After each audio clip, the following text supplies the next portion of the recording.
भगवती कामाख्याचा वरस स्वरूप जे खडक आणि खेटक घेऊन प्रभू कृष्णांबरोबर लढत होती, प्रभू कृष्णांच्या प्रत्येक अस्त्राचं ते भेदन करत होती आणि बर्बरिकला अजेय होण्याचा वरदान देतात।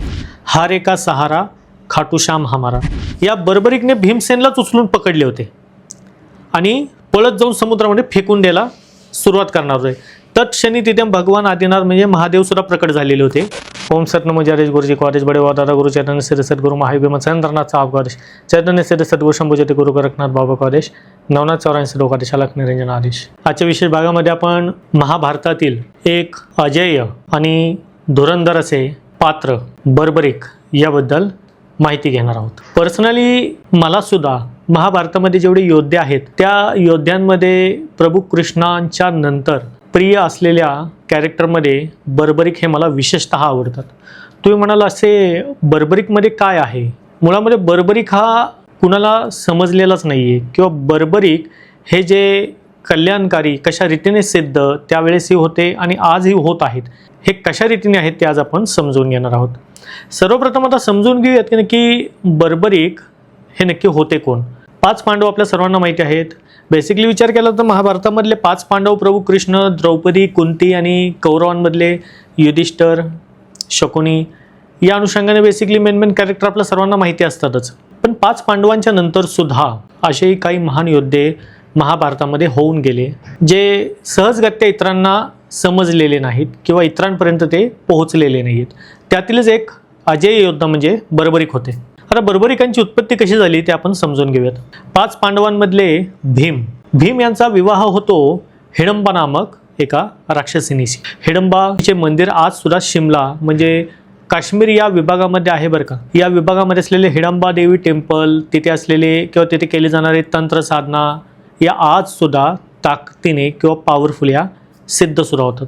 तर हिडंबा आणि भीम यांच्यापासून घटोत्कच या पुत्राची निर्मिती झाली। घटोत्कचची ही खासियत होती की जन्मानंतर हा डायरेक्टली तरुण अवस्थेमध्ये उत्पन्न झालेला होता, म्हणजे ना बालपण बालवय हे काही नव्हतं। डायरेक्टली तरुण अवस्थेमध्ये घटोत्कचाचा जन्म होतो। घटोत्कच हिडंबा वनाचा राजा या अनुषंगाने एके दिवस प्रभू कृष्ण आणि 5 पांडवांच्या दरबारामध्ये येतो आणि प्रभू कृष्णांच्या सांगण्यावरनं घटोत्कचचा विवाह करायचा कुठे याच्यावरती चर्चा व्हायला सुरुवात होते। मग घटोत्कच याच्या विवाहासाठी मूर नामक एका दैत्याच्या राजकन्येचा म्हणजे दैत्यकन्येचा सुजाव प्रभू कृष्ण हे सर्वांना देतात। मूर नामक दैत्य जो घनघोर अशा वनांमध्ये कटकवनांमध्ये ज्याचं साम्राज्य होतं, या मूर दैत्याचा वध हा प्रभू कृष्णांनी केलेला होता आणि मूर दैत्याला एक मुलगी होती। या मूर कन्येचं नाव होतं कामकटंकटा। कामकटंकटा ही लहानापासूनच अगदी योद्धा, शेवटी आसुरी दैत्य कन्या, एक पद्धतीचं बल, जिद्द, साहस हे तिच्या रोम मध्ये होतं आणि ही मूर कन्या म्हणजे मूर दैत्याची जी कन्या होती कामकटंकटा ही विशेषतः माँ कामाख्याची भक्त होती। माता कामाख्याप्रती या मूर कन्येची भक्ती, प्रीती ही अतिशय तप्त होती। तप्त केलेल्या तपातून, तप्त केलेल्या यज्ञातून, तप्त केलेल्या मंत्रोच्चाराद्वारे एके दिवस माई कामाख्या ही साक्षात रूपाने तिथे प्रकट होते आणि या मूर कन्येला वरदान स्वरूप 2 अजेय असलेले अस्त्र प्रदान करते। एक म्हणजे खडक, ज्याला आपण सोप्या भाषेमध्ये तलवार म्हणूयात, आणि दुसरं म्हणजे खेटक, ज्याला आपण ढाल म्हणूयात। हे खडक आणि खेटक या मूर कन्येला म्हणजे कामकटंकटाला हे साक्षात माता कामाख्याने दिलेले वर्णन आहे।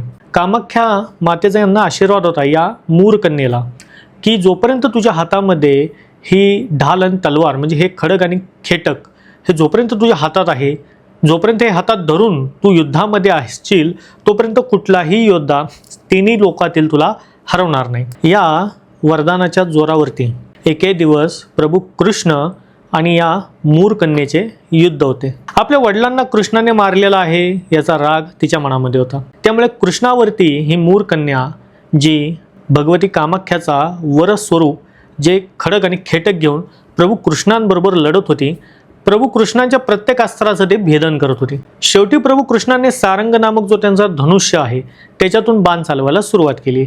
या धनुष्याची ही खासियत आहे की या धनुष्यातनं चालवलेला प्रत्येक बाण हा अभेद्य मानला गेला आहे, जेणेकरून तो पुढच्या वेद पण घेतो आणि वधही करतो. परंतु मूर कन्येने ज्या धनुष्यातनं जेवढे बाण तिच्यावर चालवले गेले प्रभू कृष्णामार्फत, त्या सर्व बाणांना तोडून टाकले, भेदन करून टाकले. यानंतर संतप्त झालेले प्रभू कृष्ण शेवटचं अस्त्र जे सुदर्शन चक्र हे मूर कन्येवरती सोडण्याच्या स्थितीमध्ये येतात, तिचा वध करण्यासाठी.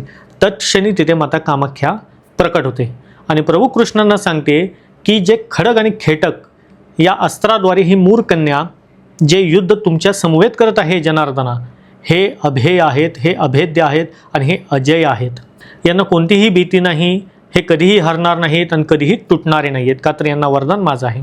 तेव्हा कृष्ण देवता हे युद्ध थांबवतात आणि या मूर कन्येला काम कटंकटाला माता कामाख्या आपल्या जवळ घेते आणि समजवून सांगते की हे साक्षात जनार्दन आहेत, हे प्रभू विष्णू श्रीकृष्ण आहेत, हे अजय असलेले योद्धे आहेत. त्यांच्या समवेत त्यांच्या विपरीत परिस्थितीत यांच्या अपोजिशनमध्ये कुठलाही योद्धा जिंकू शकत नाही. दोघांनाही समजून सांगितल्याच्या नंतर प्रभू कृष्णसुद्धा आशीर्वाद या मूरकन्येला तर देतातच आणि त्याचबरोबर कृष्ण देवता असं सुद्धा सांगतात कामाख्या मैया सहित की येणाऱ्या काळामध्ये भीम यांचा पुत्र घटोत्कच याच्याशी तुझा विवाह होईल आणि तिथून ते निघून जातात. याच गोष्टीची आठवण करून देत प्रभू कृष्ण भीम आणि पंच पांडवांना सांगतात की घटोत्कच याचा विवाह आता मूर दैत्याच्या कन्या कामकटंका हिच्याशी करून द्यायचा आहे. मूर कन्येला जिंकण्यासाठी पाठवतात. मूर कन्यांचा पण एक याच्यामध्ये असा पण असायचा की जो मला शाब्दिकदृष्ट्या किंवा एखाद्या प्रश्नामध्ये जिंकेल, एखादा प्रश्न जो मला मांडेल, जर त्याचं उत्तर मला देता नाही आलं तरच मी त्या व्यक्तिरेखेला पतीस्वरूप स्वीकार करेन.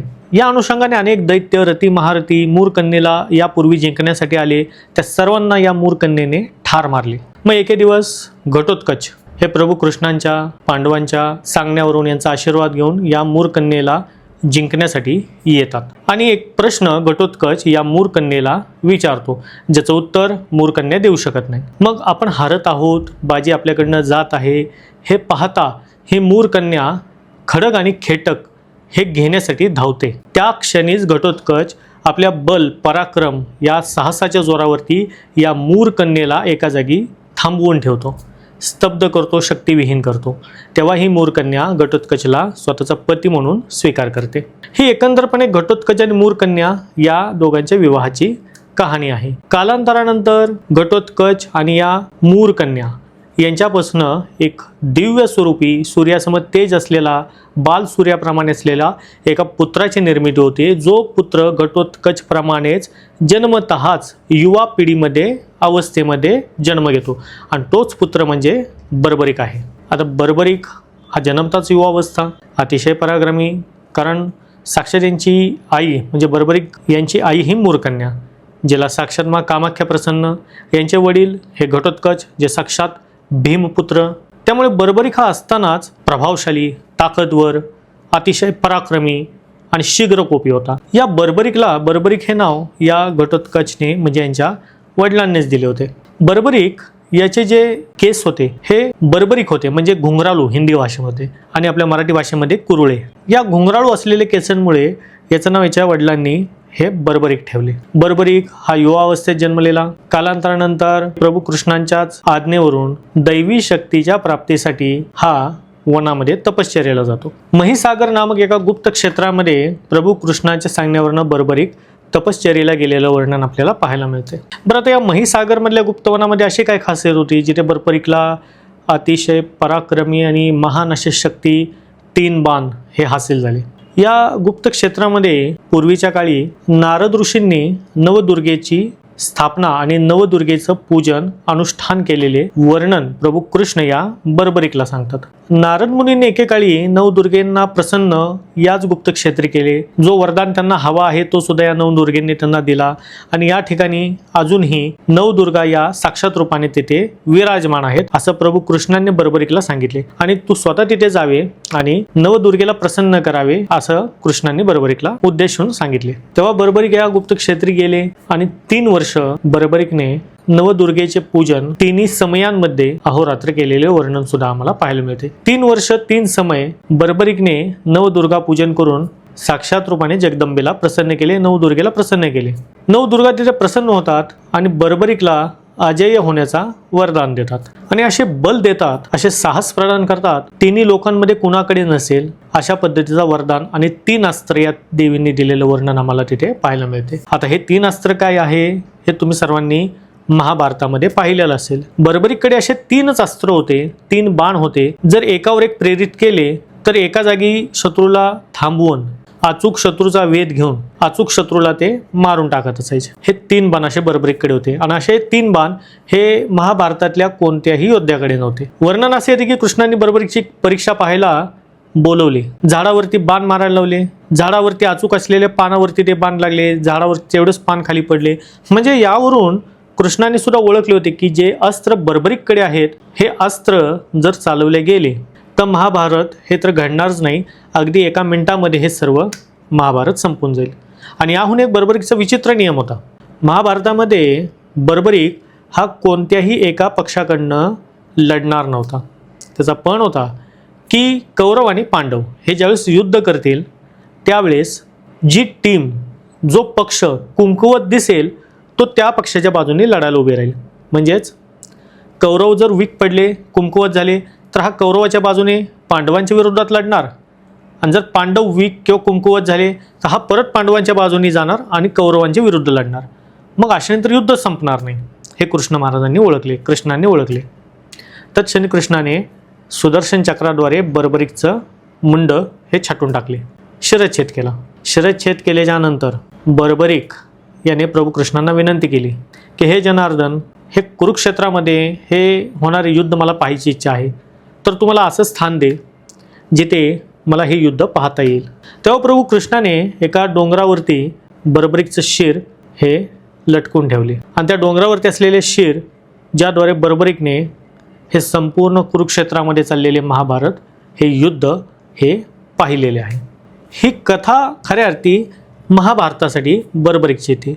याच अनुषंगाने प्रभू कृष्ण बर्बरीकला आशीर्वाद सुद्धा देतात की जो व्यक्तिरेखा तुझ्या समक्ष येईल, तुझ्या दरबारीहून तुला काही मागेल, ग्रसित असेल, पीडित असेल, हारलेला असेल, जर तू त्याला तथास्तु म्हणलास तर असा व्यक्तिरेखा रंकाचा पण राव होईल, तिचे सर्व विघ्न, अरिष्टे, कष्ट, दुःख नाहीसे होऊन जातील. असा वरदान कृष्णांचा बर्बरीकला आहे. वर्तमान स्थितीमध्ये राजस्थानमध्ये जे खाटूश्याम जे क्षेत्र आहे हे महाराज बर्बरीकच आहेत. खाटूश्याम यांचं एक ब्रीद वाक्य आहे, हारे का सहारा खाटूश्याम हमारा. हे ब्रीद वाक्य सत्यसुद्धा आहे. जे व्यक्तिरेखा संपूर्णतः पछाडतात, हरतात, आयुष्यातनं, व्यवसायातनं, कामातनं, कोणत्याही अशा गोष्टीतनं जिथून फक्त आणि फक्त पराजयच दिसत असेल, अशा स्त्री पुरुष जेव्हा या बर्बरीक महाराजांच्या खाटूश्यामला जातात, तिथे गुहार लावतात, प्रार्थना करतात, तेव्हा हे बर्बरीक महाराज म्हणजे जे वर्तमान स्थितीत आपण खाटूश्याम या नावाने यांना ओळखतो, हे त्यांना आशीर्वाद देतात आणि अजेय करून टाकतात. म्हणून खाटूश्यामचे भक्त हे तुम्ही अनेक वेळा मोठे सराफ, व्यावसायिक, व्यापारी आणि असे बरेचसे व्यक्तिरेखा पाहाचाल जे कधी काळी ज्यांच्याकडे काहीच नव्हतं, परंतु आता त्यांची परिस्थिती ही अतिशय उत्तम आहे. हा वरदान बर्बरीकला कृष्णांचा आहे बरं का. मग आता हा वरदान फक्त कृष्णांपुरता मर्यादित नाही आहे. कृष्णांच्या अगोदर हा वरदान विष्णूंचा आहे, जो बर्बरीकला त्यांनी स्वर्गलोकामध्ये दिलेला होता. तुम्ही म्हणाल बर्बरीक आणि स्वर्गलोकाचा काय संबंध आहे, तर याची सुद्धा कथा आहे. महाभारतामध्ये जे बर्बरीक आहेत हे खऱ्या अर्थी स्वर्गामध्ये असलेले यक्षराज आहेत. यांचं खरं नाव आहे सूर्यवर्चा. या सूर्यवर्चा नामक यक्ष राजला ब्रह्मदेवाचा श्राप होता. एकेकाळी पृथ्वी देवता एकटा मी हातावर उचलून धरू शकतो, देवी देवतांमध्ये साहस नाही तेवढं मी एकटा करून दाखवू शकतो, हा त्याला एक पद्धतीचा घमंड झाला या सूर्यवर्चाला, जे बर्बरीक होते. तर या सूर्यवर्चाला ब्रह्मदेवाने श्राप दिला की याच पृथ्वीतलावरती एक दिवस तू जन्मही घेशील आणि तुझं शिरच्छेद स्वतः विष्णूमार्फत होईल. मग हा सूर्यवर्चा प्रभू विष्णूंना प्रार्थना करतो, हे देवा, माझी तर चूक नसताना मला श्राप छोट्याशा बोललेल्या वाक्यामुळे ब्रह्मदेवाचा प्राप्त झाला. ब्रह्मवाक्य सत्य तर होणार, पण मला आता तुम्ही एक वरदान द्या की माझ्यासमोर जे कोणी येईल आणि त्याच्यावर मी प्रसन्न झालो तर मी त्याला अजेय बनवेल, त्याला मी सुखसंपत्ती सर्व बहाल करेन. तेव्हा विष्णू तथास्तु म्हणतात आणि विष्णू स्वतः या सूर्यवर्चाला आशीर्वाद देऊन आणखीन एक वरदान देतात की या कलियुगामध्ये तुझ्या शिराचीच पूजा होईल, म्हणजे या मुंडक्याचीच.